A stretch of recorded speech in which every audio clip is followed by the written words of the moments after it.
Sup, peeps? Thompson and Thompson vlog or shit. Thompson and Thompson Gaming here. God, I need to get better. If I'm actually gonna try this again, I need to get better. And I should cut that out, but I'm not going to. Anyway, back to cooking companions.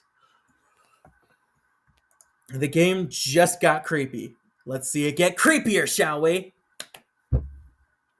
Wake up! Sorry, you were making strange noises in your sleep. Well, what's going on, Gregor? Did the lightning wake you up? It woke me up. Tried to fall back asleep, but it's so loud. Ugh. Let's just get back to sleep and talk about this in the morning. Everyone nods in agreement and gets back to bed. Dot, dot, dot, dot, dot. Dot, dot, dot, dot, dot, dot. Except for you. You can't fall back asleep. You still have goosebumps from the nightmare.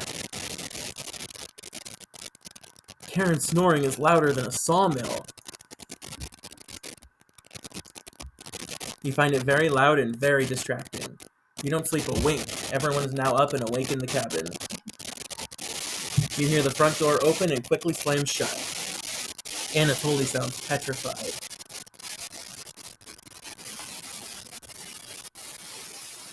I looked out the door and we're completely surrounded by floodwaters. Looks like sailors take warning was more appropriate for today. Maybe it'll clear up tomorrow? You can't steal big guy's optimism, Karen. Why the hell not? That's all he has going for him. He's also good at chopping wood, though. Knock it off, you two. Mariah, do you think it'll clear up tomorrow? I give it a 27% chance of it clearing up tomorrow.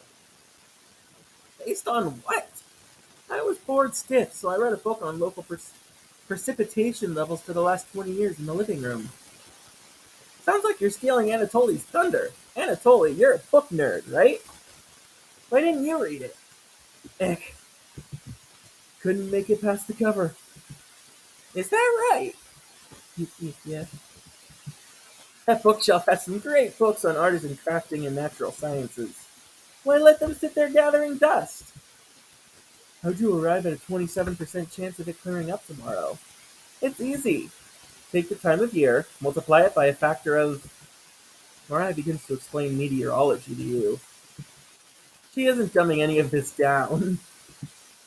It's similar to where... So the first thing you need to understand, minutes of explanation feel like hours. You look over at Anatoly. He's listening intently to Mariah. So intently he hasn't blinked yet. You can see his eyes drying up. A tear rolls down one of his cheeks. This is brutal to watch. Mariah finally wraps up her lecture. She ends with a bow. Nobody claps. Tough crowd.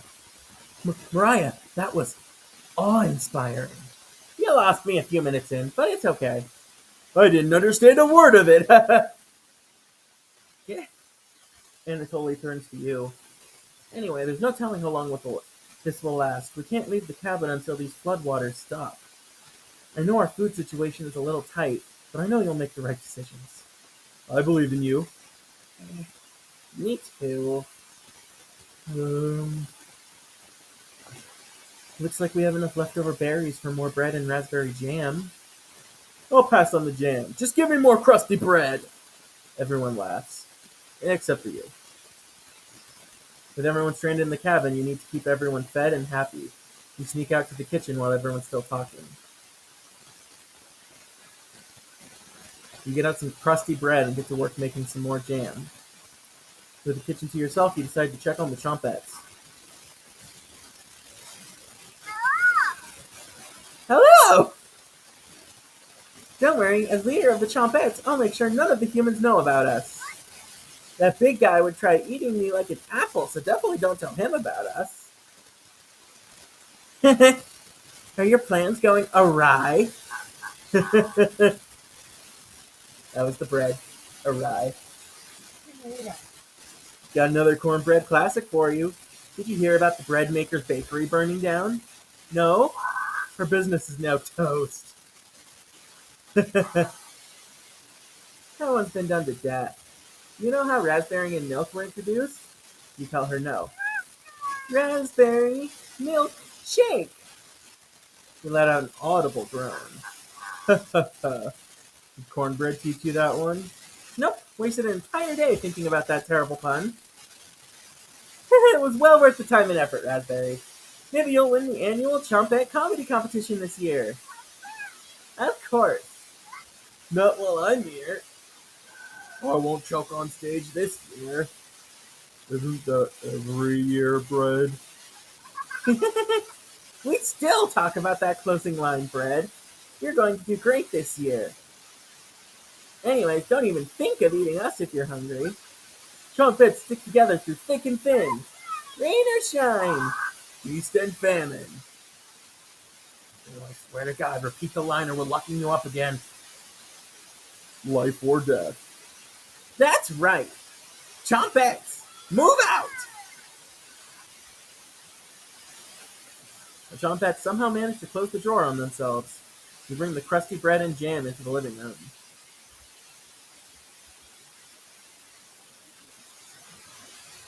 Karen interrupts as you bring in the food.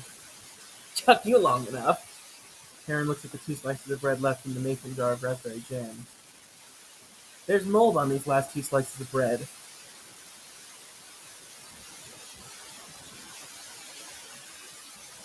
Karen is right.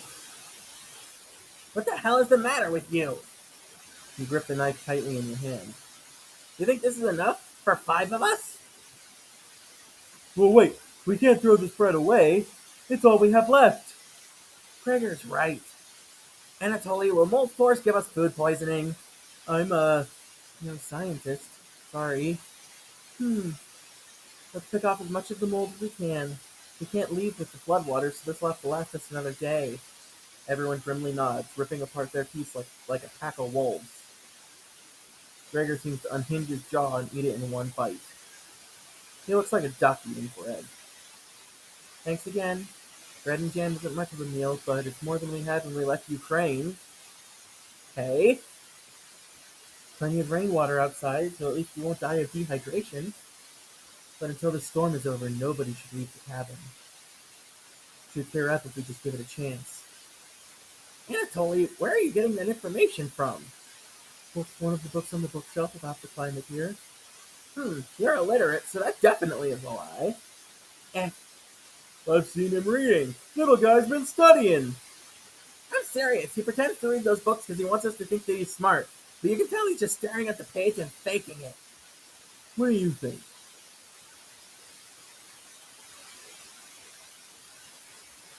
You must be going blind then. Yeah. Thanks. I don't know why Karen would make up something like that about me. You aren't fooling anyone, Anatoly. Karen has stormed off. Thanks for backing me up.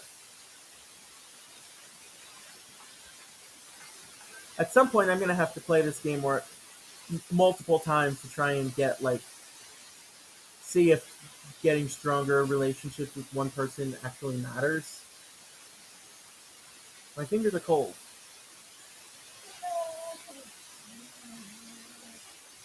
We like to warm each other up.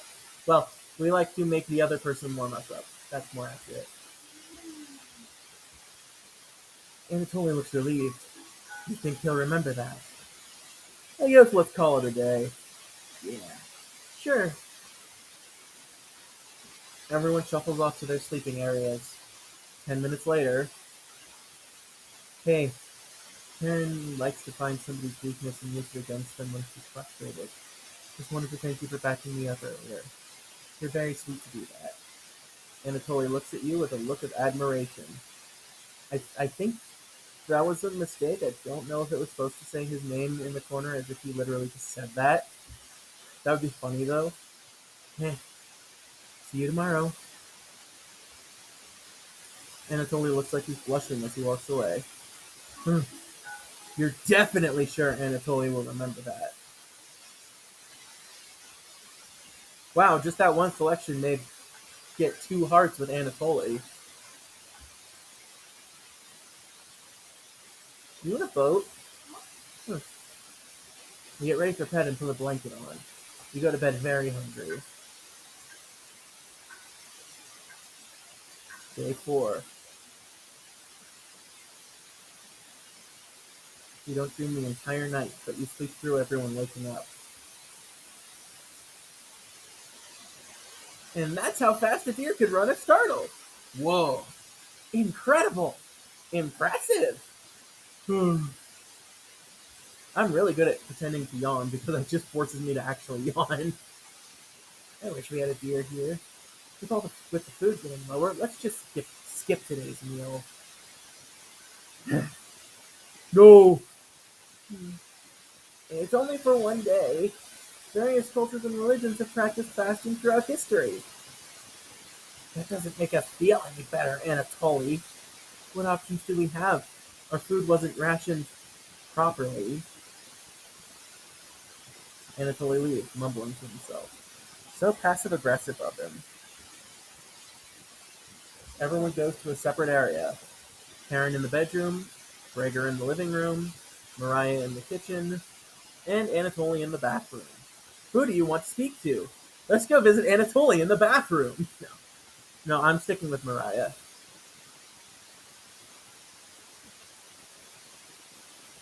Oh, didn't hear you coming. I was just double checking if there was any food we might have missed. But I couldn't get the drawer open. Did you give it a try? You nod. Great!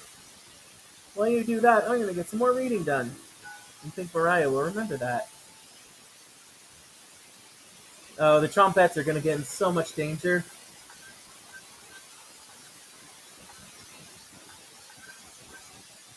Later!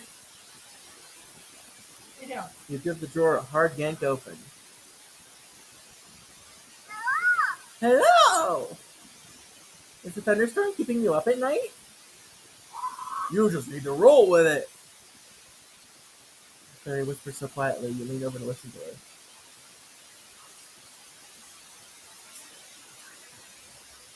Anyways, please don't let the others see us. That's right, Raspberry. Part of being a chompette is secrecy. Wouldn't want those humans to overhear our meetings now, would we? You shake your head. Good. Chompettes, roll on out! You shut the door. Everyone looks pretty down this evening. Wish the rain would just stop. You're all doing great. We must be almost to the end of this nightmare. I'm so hungry. Me too. You are too. We wish everyone a good night and get ready for bed.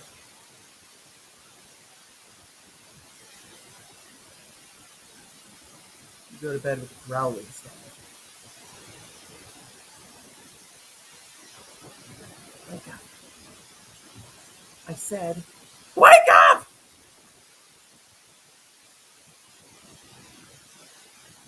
The rainfall is non-stop again. Did you have anything to do with this? You don't answer her question. Always thinking with your stomach, right? You should reconsider. Might save what little humanity you have left. At least I tried. I won't have a guilty conscience by the end of this. Go back to sleep, monster. I'm confused.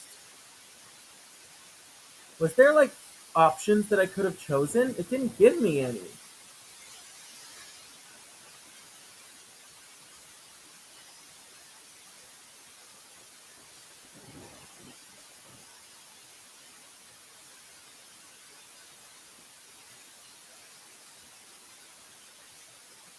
You easily forget about Raspberry's conversation. You have a strange dream. A boy is yelling at you in the kitchen. You keep telling him to lie down on the tray, but he keeps shaking his head, calling you names. So you do it. You lie down on the tray and make your body as flat as a board. You show him how it's done. His anger turns to courage, and he pushes you into the oven. As the stench of burning hair fills your lungs, you see him sneering back at you. You wake in a cold sweat. Oh, Jesus, that image was creepy. That one I saw, and it was creepy as hell.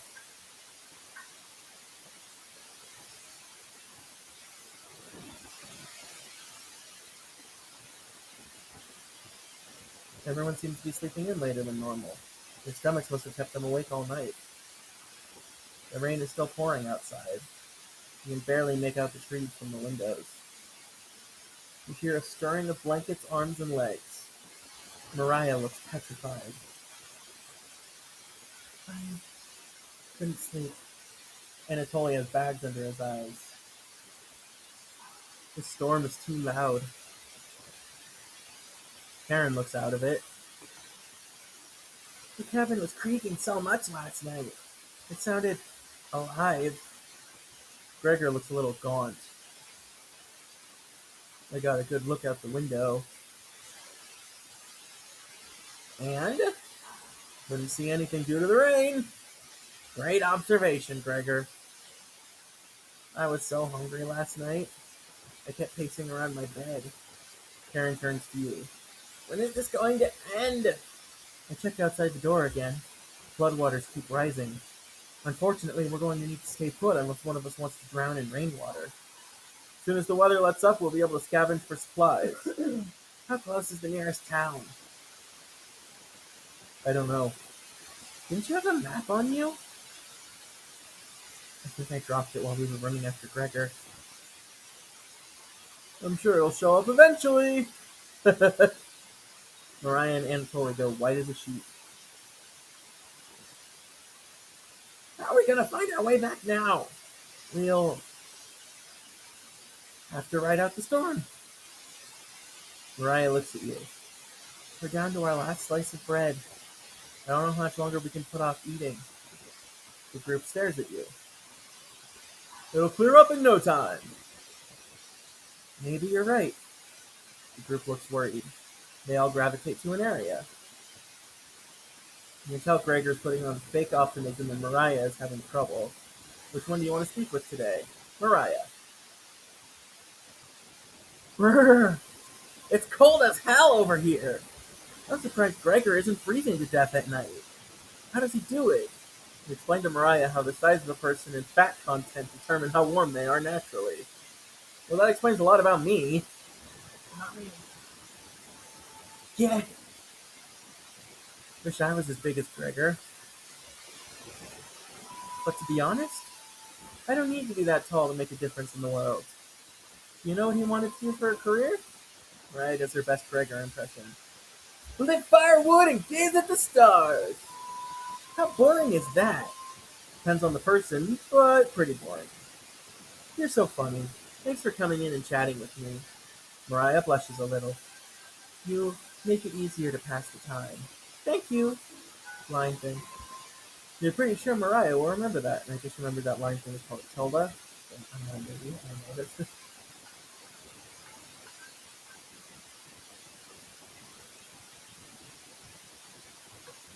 My fingers might be icicles. We thank her and leave the bedroom.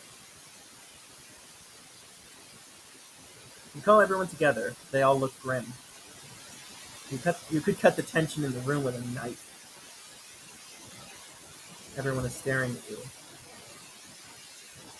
They're expecting that last piece of bread for dinner. You bring it out. Everyone cannot take their eyes off it. You instruct everyone to take a pinch. And slowly all five of you tear it apart like a wishbone. Everyone studies their piece of bread carefully, wondering how long it will last. Karen is the first to eat hers. She chews each bite a few hundred times before swallowing. Anatoly chews it cautiously, opening his mouth once he finishes each bite.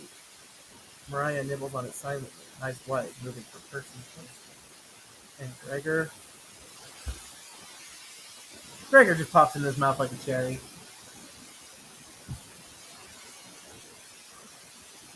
It was gone in an instant. The group thanks you awkwardly. It's not much, but you've run out of options. You wish everyone good night and get ready for bed. You go to bed starving. Day 6.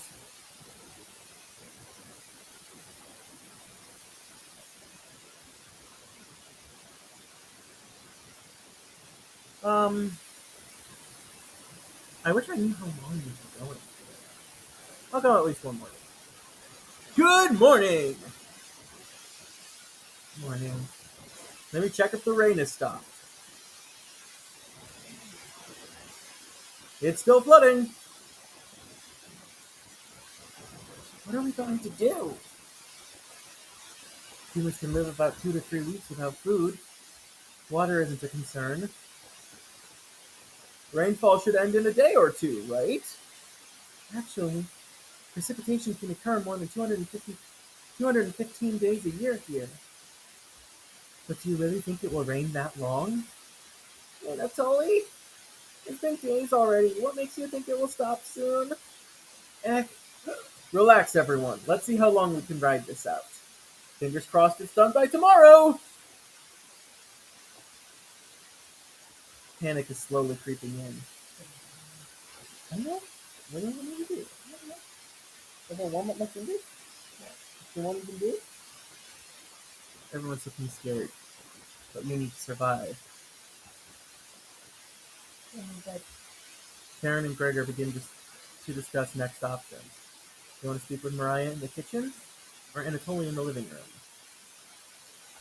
Think instead about everything you've done wrong and how you've doomed everyone. I will not choose that right now. Going to Mariah. I'm glad that that's an option, though.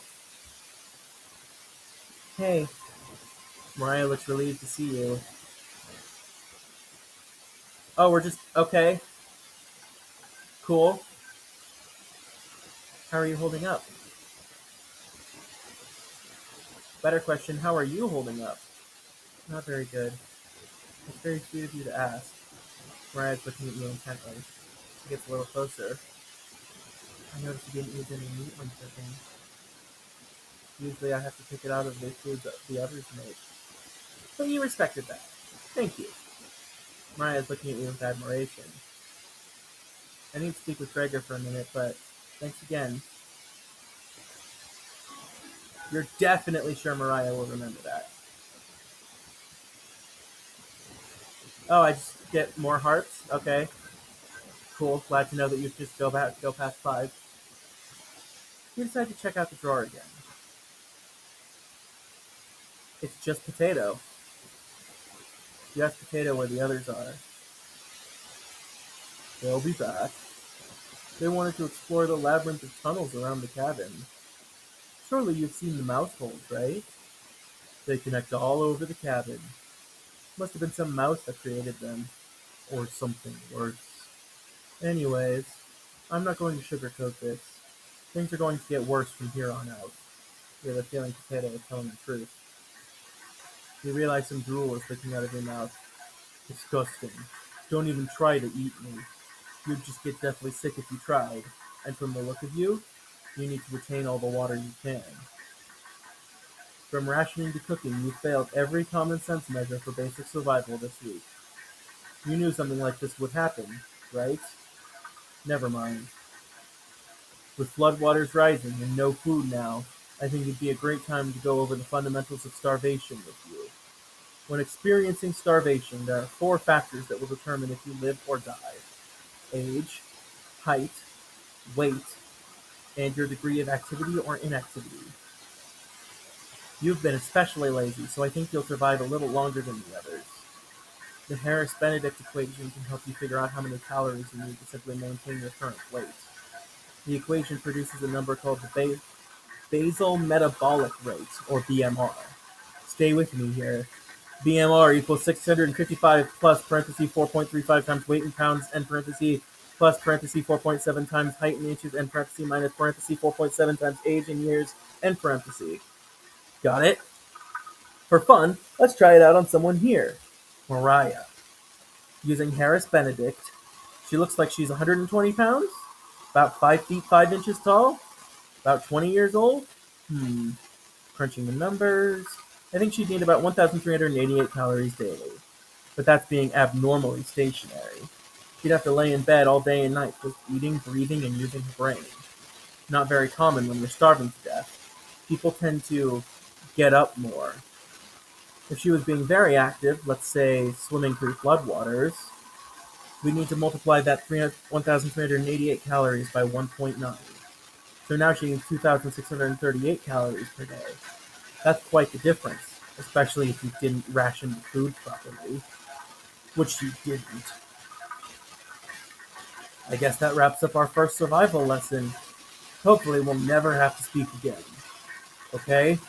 You shut the drawer, going over the numbers again. That wasn't creepy. I don't think any of us can take this much longer. Gregor's voice starts to crack. I don't want to ask this, but it's time. One of us needs to go outside and search for food. Everyone is silent. I'll go. Mariah! I used to swim all the time near my house, so I probably have the best chance of swimming through the floodwaters. No! Let me go instead. You won't get very far if anything happens to your glasses, Anatoly. You're blind as a mole rat, remember? That's true, but, little guy, let me go. Gregor, sounds good to me. To Karen? His arms are definitely the longest, so he's probably the best at climbing trees out of all of us. No, that wouldn't be right. Gregor, let me go instead. I get that none of these options are good ones, but we need to find food or help. Gregor grabs a branch from the woodpile. He cuts it into different measurements. Since we can't come to a consensus, let's draw for it. We'll each pick one from my hand, and the shortest will go outside and search for food. You're not worried about drawing. You saw Gregor cut the branch lengths. You can tell which is the biggest one of the bunch. You pick it. Wow, that's just forcing me to be the total asshole here. Cool, great. You watch the others intently. Will it be Gregor, Anatoly, Karen? Will it be... Looks like I've got the shortest. Mariah. It's okay.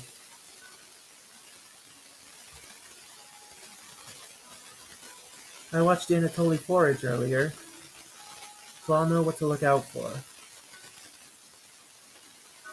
Just swim until you find higher ground, then scout the area. Maybe you'll find a fish out there. Everyone looks heartbroken. Karen, Anatoly, and Gregor, I'll keep us alive. I promise. She promised. Everyone watches as Mariah leaves the cabin. The silence is deafening. Goodbye. The door shuts behind her. You can faintly hear her yell about how cold the water is. And then silence. Mariah has left the cabin. I'm sure we'll see her again. The rest of the group nods. Everyone stays up, waiting and waiting. The sun is completely set. One by one, each person quietly shuffles off the bed. You get ready for bed and easily pass out. That's a horrible achievement! You have a strange dream. The two women in front of you could be twins. One of them you recognize, the other is a guest. You ask the guest to sit on a shovel, and then you try pushing it into the oven. Her legs are so strong you can't get her into the oven. You curse at her repeatedly. Like this, you hiss. You stretch out your legs until your toes are almost sticking in the coals. You feel 4 hands on your shoulders, and both of them push you in. The familiar smell of smoke and burning hair tells you to throw up on the embers. You can't let it end like this. You rip the metal door off the oven, tearing through the wood logs of the cabin. Screaming, you chase the two through the woods, your burns chill with the wind. The guest looks behind her, and her eyes widen when she sees you. She's terrified. Your fury rips trees out by their roots, soil from the ground, rocks from their pits. You've never been this angry in your entire life. Their stamina can't last forever. You're gaining on them. As you trample through a field of wheat, the guest throws a piece of cloth behind her. You catch the glint of it in the sun. Golden. As if by magic, the earth splits in front of you, creating a chasm of fire below. You fall into the pit, screaming as your eyes begin to sizzle from the heat. Hellfire fills your lungs. You're unable to scream anymore. You wake in a cold sweat. I think with that, we'll end this episode here. In the next episode, we'll see how things go. See you guys then.